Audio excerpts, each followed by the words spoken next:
Here's what it means if you have a tiny hole above your ear.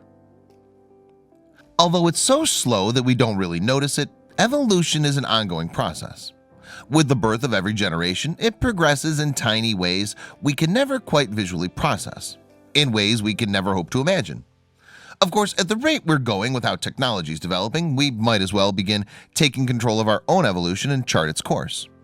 Until then, it's interesting to pinpoint and take note of the little physical differences that we all have, and examine where they may possibly have stemmed from.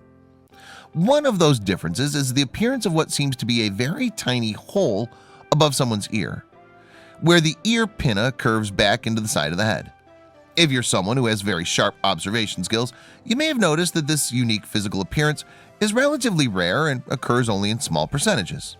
Perhaps you may have this yourself. At a glance, it may appear to be a scar, a birthmark, or even a piercing. In actual fact, it's a preauricular sinus, or pits. A rare congenital malformation, it appears only in 1% of the US population. Elsewhere in the world, such as Asia or Africa, the figure's a little higher, about 4 to 10% of the general population. As you can imagine, the rare appearance of pits has resulted in cultural superstitions that are associated with them. For example, Ethiopian culture believes pits grant the person wealth. A hereditary birth defect that forms early in fetal development, the preauricular sinus was first documented by a scientist named Van Heusinger in 1864. It's essentially a sinus tract that should have been covered by skin but wasn't. Normally it's restricted to a single ear, but it isn't uncommon to find both ears affected. Luckily, the condition is relatively harmless, and in and of itself, it has no links to hearing impairments, but it does have correlations with a genetic syndrome. Because of this, children with this condition are taken aside for screening of the genetic disorder.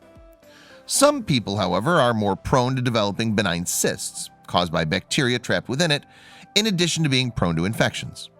If these cysts or infections become too problematic, doctors may advise the afflicted to have the pits removed or sealed shut.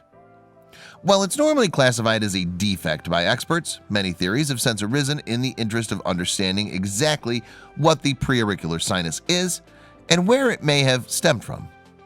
The most attention-grabbing theory put forward at the moment is from Neil Shubin, an evolutionary biologist.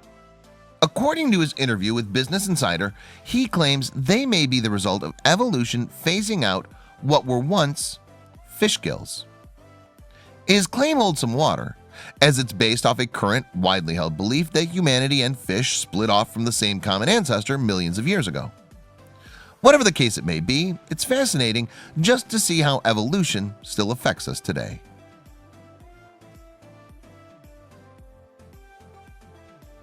Check out these other videos from Let Me Know. If you haven't made the move to subscribe to our channel, all you need to do is click on that red subscribe button. Thank you for watching.